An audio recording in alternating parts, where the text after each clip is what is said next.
Welcome to Unstuck with Hydro Wellness Lab, the podcast where real people share the real stories behind getting their lives, their bodies, and their mindsets back on track. I'm your host, Bretton Hunt, and in every episode, we dive into powerful conversations with athletes, weekend warriors, health and wellness professionals, and everyday people who refuse to settle. These are the breakthroughs, the setbacks, the mindset shifts, the moments that get us unstuck. All right, guys, today I am joined by a high school local athlete here in Gilbert, Arizona, Caden Brick. Caden is a very successful wrestler, from what I've been told, and has been able to gain a scholarship to Arizona Christian University, where he's going to begin his collegiate wrestling career this upcoming season. He is graduating from Perry High School here in this next week. So I'm super excited to have him on. He's dealt with a lot of different adversity through his different wrestling career, but I'm excited to dive into it. So Caden, thanks for being on. I appreciate it. Of course. All right, Caden, take us back a little bit to when you first fell in love with wrestling. What got you into wrestling? Um, Definitely I started off with jujitsu, so that was definitely like a really good starting point, and that's like kind of what sparked my love for like a change in like a martial arts sport. And I found myself really good at it. I didn't lose a single match for my junior high team, so that was super fun, and that was the beginning of it.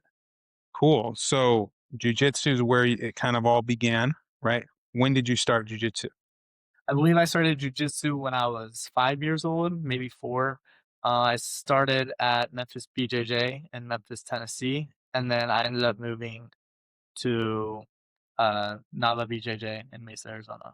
Okay. So are they similar company, same company, or No, different gyms, but just kind of like where my parents settled because I started at Memphis BJJ because that was the closest to our house. But my parents then followed and started at Memphis. But when we moved to Arizona, they found Nava, which is where I okay. started. Awesome. So this might be a dumb question, but I'm sure someone is going to ask this. What's the difference between jujitsu and wrestling? No, that's not even a dumb question, in my opinion. So in jujitsu, you can actually submit people with chokes, arm bars, all those like different types of submissions, and you can go to your back and be safe and like hold someone in your guard on your back. But in wrestling, no submissions. You're just trying to pin them to the ground and put them on their back. Got it. Okay. So you so if you started when you were 5, getting into junior high, you've probably been doing jujitsu for about 6-ish years, right? Was that a hard transition for you to like, say, okay, well, I want to go wrestle, and then was that hard to not instinctively use your jujitsu moves that are not allowed in wrestling? Yeah, for sure. Because sometimes in jujitsu, people like will create their own like style and they find themselves safe on their back. So sometimes trying something that'll work when I can like grip onto their gi or hold on to their belt or something is definitely not going to work when we're just wearing a shirt and t-shirt and wrestling and you try something that doesn't work and it just feels off. Okay, that's cool. Well, that's way cool that you went from jujitsu into wrestling, and then were that successful in it, you know, having never wrestled before. What do you think made you that successful without a prior background in wrestling? Definitely. Okay, like I get this a lot and I get a lot of compliments in my wrestling from this. Definitely like the, like, strength or, like, technique you've built, like, in your hips. Mhm. Like, I have, like, a really good feel in wrestling, like, from my hips in jujitsu, like that, like, hip to hip, like, judo, like, in the gi, kind of like the just the feel on your feet that, like, definitely helps so much in your wrestling.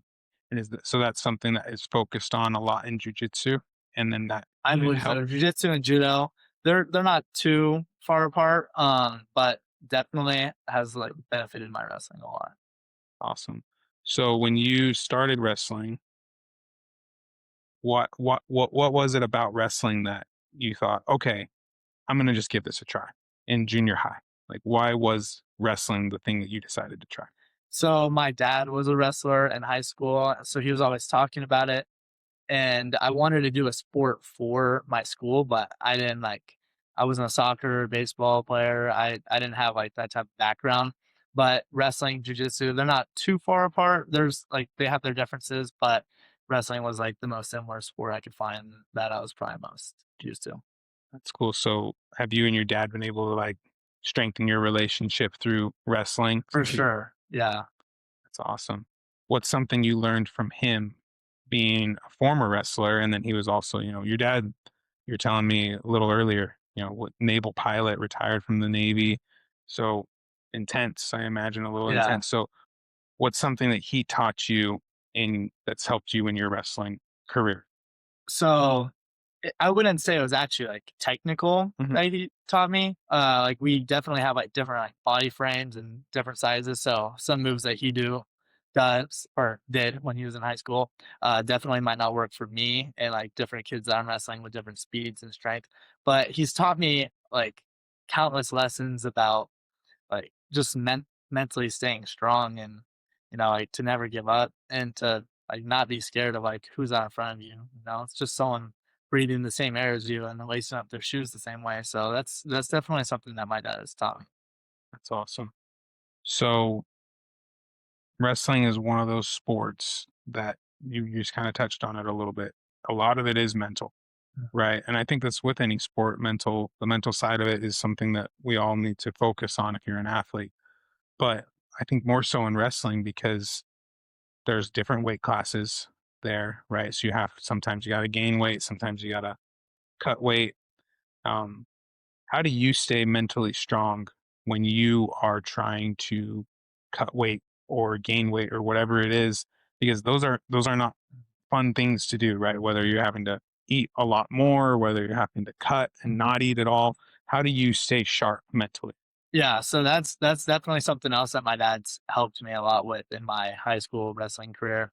My dad would always help me meal prep. He would like keep me on schedule. He would hold me accountable, for sure. Like I remember, like he printed me out this sheet where I had to check my weight multiple times a day and write it down. And if I wasn't on track, I wasn't gonna make weight, or it wasn't gonna be like a healthy weight cut. And he was gonna have to be holding me down in that bath, trying to get me to lose that weight. But, um, my dad's, like, helped me, like, stay tough and stay on top of it. He's always been there to, you know, keep me on track and make sure I'm doing the right things. That's great. So take me through like a meal prep for you. Like what does a week of meals look like? Y- So, depending on how much weight I have to lose, it consists of drinking a lot of water to flush out the you know so you're drinking a lot of water, your water is and you're not putting any salt or carbs into your body because that's going to hold on to the water you're drinking. So typically a lot of fruit, a lot of salads. Um, you could probably get by with some like chicken or steak for the protein aspect, but not too much seasoning. That's going to hold on to the water. So it's normally those like fruits and vegetables are the like that's what we're eating. Fruits and veggies. All right. Take me through your favorite salad then. If you're eating a lot of salad and fruit and all that, what's your go-to? Like this is my favorite one. Okay, I'm pretty basic, but when my dad makes like just like a regular steak salad with just like the sliced up carrots and bell peppers, that's my favorite. I don't really eat salad with dressings, Mhm. so just a plain salad with like lettuce, carrots, bell peppers, and some meat on top if there's even meat. Do you squirt some like lemon or anything on there? No, Nothing. nothing. Like this is kind of weird, but like every once in a while, like Chick-fil-A sauce Okay. on the salad, it's pretty good. Okay. All right. I'm gonna take you up on that. I'm gonna have to try that. I'm Yeah, gonna put some yeah. Chick-fil-A sauce on one of my salads. That's awesome. All right. So let's go back a little bit into your high school career. Let's kind of like reflect a little bit. You're graduating next week. What was it like the first time as a freshman you walk in through those wrestling doors? You know, I don't know how old you were, 14 years 14, old. yeah. What was that like walking into the Perry wrestling gym or the wrestling room? What was that like? Oh, wow, I still remember. So I walked in, first day of school. I didn't even know where any of my classes were. I missed the orientation. I walk in, I barely knew where the wrestling room was. So I found my way over there. I sit down on the mat. All the wrestlers left their bags in the hall. I'm pretty sure I was the only kid with my bag in the room. I sit down. I'm looking around the room. Everyone's kind of like all grouped up, talking to each other, hanging out and stuff. And I'm just sitting at the corner of the room. And this kid waved at me, and I was like, he looks so familiar, but I don't is. And so I actually ended up wrestling him in junior high. He was an eighth grader when I was in seventh grade. And it was one of two kids I couldn't pin. And so he actually ended up becoming my future teammate. And I was just talking to him. I was like catching up with him. And yeah, he was a sophomore and he kind of took me under his wing. So that was cool. That's awesome. So were you the only freshman? I was the only freshman who had signed up at the time. Later in the school year slash season, more kids had joined the classroom at the second semester, but for the first semester, I was the only freshman. Then season started, a couple kids wanted to try it out, and then they joined the class in the second semester. Okay, cool. So being the only freshman, right? I imagine it was nice to have someone kind of take you under their wing Right. and all that. What was it like your first high school season as a freshman? Because you mentioned you made the varsity team, you won Mhm. your wrestle offs, right? So what was that like as a freshman being on varsity? Take me through that. So definitely a lot of pressure. You know, you don't want to be the guy that sells the dual meet. Like you don't want to be the reason the team's running hills because you know you lost to a team you should have beat. Mhm. Um, and our schedule was a little different, so we definitely had we had a lot more team competitions than we did like individual Mhm. tournaments. And so I was surrounded. The dude who wrestled below me was junior, and then the dude above me was a senior. So I was surrounded by upperclassmen. Um, I made a lot of excuses. Being young, like losing a match I probably should have won. Like, oh well, I'm a freshman. That's something I regret a lot. But it kind of went by like way too fast, and I regret saying those things I should have said and not working as hard as I could have. But a lot of pressure, and I ended up qualifying for state, and then I went 1 and 2. Uh, so like my season was over like before I knew it. It was kind of went by fast, but yeah, I just remember like making excuses and not living up to my potential that year. So would you say feeling that and learning that and you say you still have those regrets, has that propelled you? How did that push you to be a better wrestler? Right. So after season ended, my freshman year, I hit up a couple tournaments, and then I was doing good. I was doing the right things.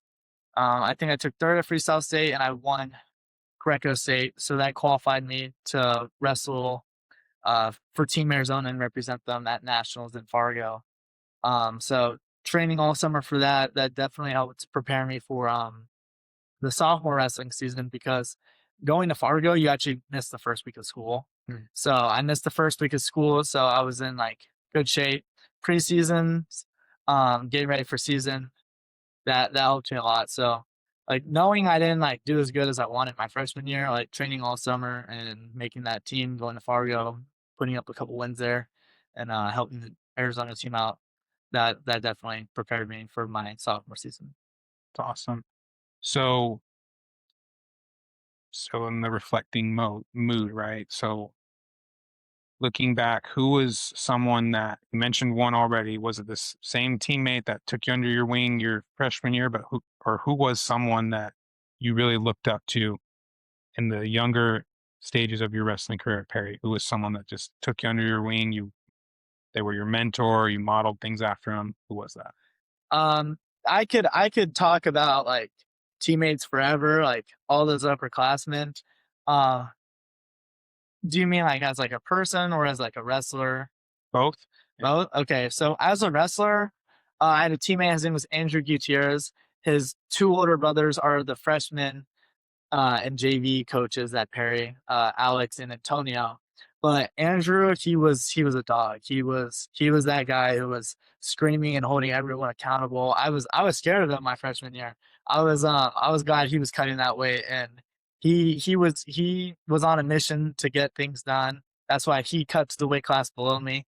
I don't know if I would have started on varsity if he would have bumped up a weight class. He would have um we were head to head, but he was always edging me out, and he was a super strong wrestler. I remember one for like practice, my finger was like facing the opposite direction, and he grabbed it and he like shook it off and like popped it back into place, and I was like, wow. And he was like, keep going, like practice isn't over yet. Yeah, that guy, and that's what I mean. Like he got hurt his senior year, and I never last season with them. So like there was one day I practiced with them not knowing it was my last, and that's what I mean. Like I regret like not taking advantage of those practices where he'd push me and I would kind of just be dragging, getting through the motions. I regret not taking advantage of those. So but definitely there was these two kids on my team, Caden Brandon and Cameron Phipps. They helped me like become the person I am the most. You know, they were always the guys like giving me rides. Showing me a good time. Like we'd go out, eat together. Those guys were there for me, and I couldn't thank those guys enough for what they showed me, all the love they gave me in my high school wrestling career. It's awesome. That's great. You know, there's always that teammate that the one that's crazy intimidating and crazy, Yeah, just yeah, psycho, right? But they leave an impact on you. I mean, my freshman year, I had a teammate. So I didn't play varsity. I was on JV, but the senior varsity center, Alex Bagnall, and then he was also the middle linebacker. That guy was one of the most intense people I'd ever seen in my life, right? But he was also just one of the guys that just would take you under your wing. Hey, you got to do this, you got to do mhm, that. Hey, don't dog it here. Keep going, right? And so you always remember those people that would push you a little harder and that took you under their wing and all that stuff. So that's awesome. All right. So you dealt with quite a bit of adversity though too in high school, right? You're a great wrestler, right? But you also dealt with a lot of injuries. So take me through the mindset of how you dealt with those, because it wasn't just one injury, it was one and then it was another one and then it was another one. How did you deal with that mentally? So at the very first tournament of my sophomore year, I was super confident. I was doing everything right. I ended up tearing my ACL and my meniscus, and that was just like, man, that just put me in a state like so bad. I just remember like my grades slipping, like my social battery was low. I just remember like I didn't want to like talk to anyone. I didn't want to do anything. I just like I missed wrestling. Like I knew like there so from November to December is the first month of season, and you don't do any competing, and that's just like you're getting that in shape, you're like relearning it, you're knocking rust off. Like that to me is like the worst part of season because I just want to go out there and compete. Mhm. Like I want to go wrestle people. So that month I'm just like, oh, like I just would probably remember I prayed a prayer I probably shouldn't have, like I need a break, like I need to start competing. And then that's not the break I asked for, but I end up having to sit out 12 months. Um, it was super hard at first, and at first I kind of thought like my purpose was for wrestling, and that like wrestling defined who I was. So finding myself outside of wrestling for those 12 months, waiting to come back was definitely a challenge. But I realized that like God had a deeper plan for all of that, and he was teaching me things that I needed to learn. So I love that. I mean, she said, I asked for a break and it wasn't the break that I was expecting. Right? God tends to tends to do that sometimes because he knows what's best for us. So what would right. you say is the biggest thing you learned? Like, what did God teach you? Oh man, he taught me a lot, and that's pretty like I could go on forever, but definitely like resilience was the biggest thing. Like learning how to bounce back and like definitely looking for like the bright in that situation. Like it was a long so I think I did get back in like 9.5 months, but still it was a long 9 months. Um yeah, just the resilience factor was huge.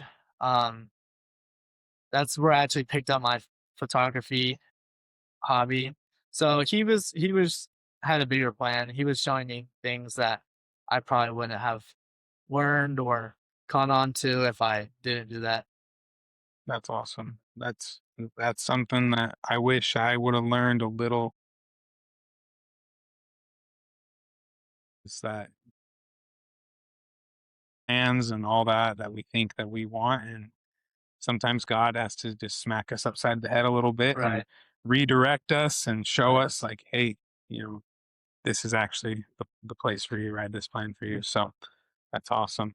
All right. So now you're wrestling, you're dealing with these injuries, you're coming back, you're wrestling for your club teams and nationals and all that. And then I want to talk a little bit about the recruiting process, right? So because you're blessed enough to have a scholarship, right? You got recruited and all that. Take me through that whole process. What was that like, being like having people reach out to you and being like, "Hey, Caden, we want you to come wrestle for us. Like Mhm. we like you enough. We want you to come to our school. We want you to be a part of our team." What was that like? So it actually kind of started when one of my teammates' older siblings went to Arizona Christian for football, but he was also a wrestler. Mm. So he was kind of just like talking about the school, and that's what kind of like opened my eyes for our college sports. So Coach Michael Butterfield, the head coach for Arizona Christian, he would pop into the training rooms for that national team over summer going into my sophomore year. So I had all his contact information and I'd reach out to him and he would be like, "Hey, we're hosting a camp this summer. Like, um, would you and your brother be interested in like coming? Like, this is the fee, this and that."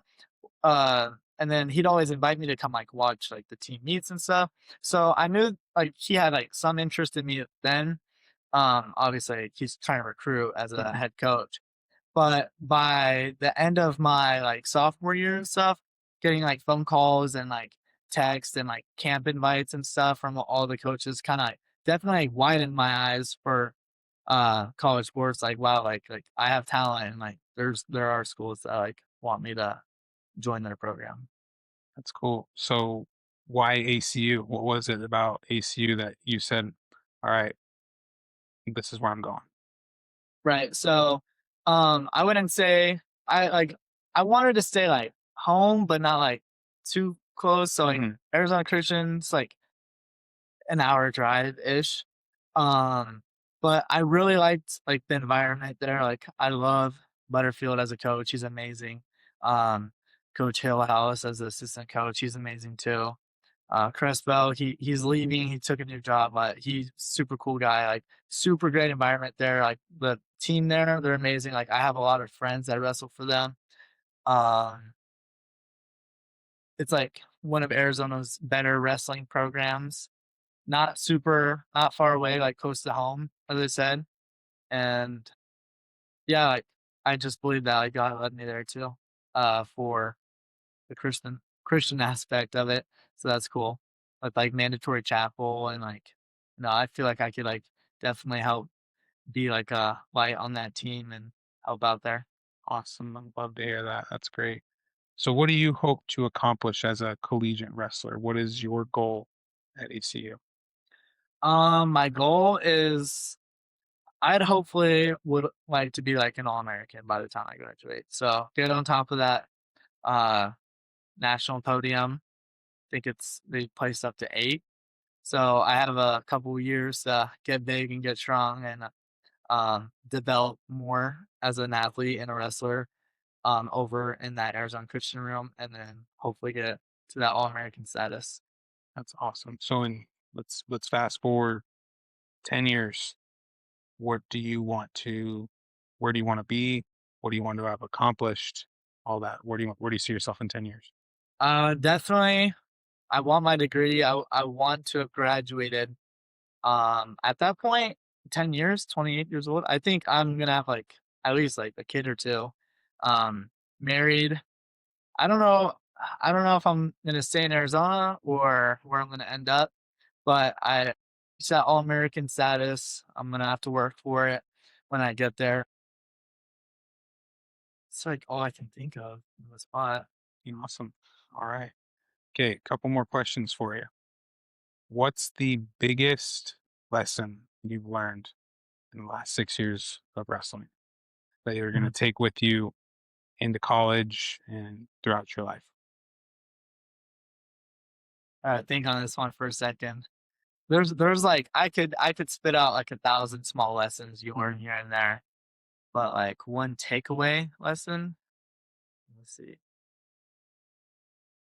All right, let's come back to this one in a minute. I'll Okay. be thinking. All right. So the last question I have for you is the title of the podcast is Unstuck. Okay. So we can be stuck in all kinds of aspects of our life, physically, mentally, emotionally, financially, spiritually. How and you've dealt with feeling those types of feelings, right? Being stuck. What would you tell someone that feels stuck? And how would you help them begin the process of becoming unstuck? Okay. So I like this question a lot because when I first tore my ACL, I was told something I'll never forget, and it's this analogy. It's called buffalo mindset. So there's a storm coming. All the animals are running away. They're running and running, running, and the storm catches up with them. And now they're stuck in the storm. They're low stamina. They're stuck in the storm for a while now. It's passing slow, and all the animals are trying to move out of it, but the storm's caught up. The buffalo, they turn their head and they run into the storm. They run into the storm, and the storm passes faster. So there's always light at the end of the tunnel, and the storm will always pass. So I like that buffalo mindset. If you feel stuck, keep pushing, never give up, don't stop. Uh, I love it. I love that analogy. The buffalo is the only animal that's just gonna turn and face it head on, right? right. And the more you just turn and face the problems that are in your life and just deal with them head on, you'll get through them a lot faster than just trying to Exactly. run away from them. Exactly. So, all right, what's the lesson that you learned? What lesson? What's my alarm? Man, there's so many. Um, I guess like I guess for me, coming from 4 surgeries and having to bounce back a lot, I would say never take what you have for granted. Like take advantage of the opportunities you have in front of you and don't blow things off. Do things right the first time. It's just definitely something I regret. Like I had like so much potential and I didn't live up to it. So, do what you can, do extra, don't be bare minimum, and yeah, don't take things for granted. I love it, man. You are wise beyond your years as an 18-year-old kid saying something like that. That Yeah. is profound and that's awesome. All right, Caden. So, how can we, as listeners of the podcast and all that, local, we want to support you, but how can we follow you as you go through your now collegiate career starting here pretty soon at ACU, and then hopefully this summer at nationals? How can we follow you? Um, I post a lot on social media. My Instagram is Caden.brick, Caden period brick, just spelled like brick, like a wall. Um, that's really the only platform I post on. Okay. So, What about your photography? How can we? oh, my photography. Um, yeah, as a photographer, I have an Instagram captured by period Caden, Caden, and then my website is capturedbycaden.com, which is connected to my Instagram and my Gmail. If you want to reach out and you have any questions, That's awesome. Are you going to keep doing that through college? I should if my grades are high and I'm doing everything right with wrestling. I should be able to keep up with 480 Sports Media. We should be able to. I should be able to cover that West Coast or not West Coast. West West Side sports or high school and updates. That's awesome, man. Sweet. All right, Caden. Well, thank you for joining us today. Thank you for taking time out of your busy week and schedule. So we really appreciate it. If this episode resonated with you, please share it. We want this thing to be something that people can use in their life. If there's a lesson you learned from Caden, please feel free to, share it with your friends, share it with your family. We really would appreciate it. But Caden, thank you again. Of I course. appreciate it. I'm Bretton Hunt, and this was Unstuck. And remember that progress begins with one step. And we'll see you next time.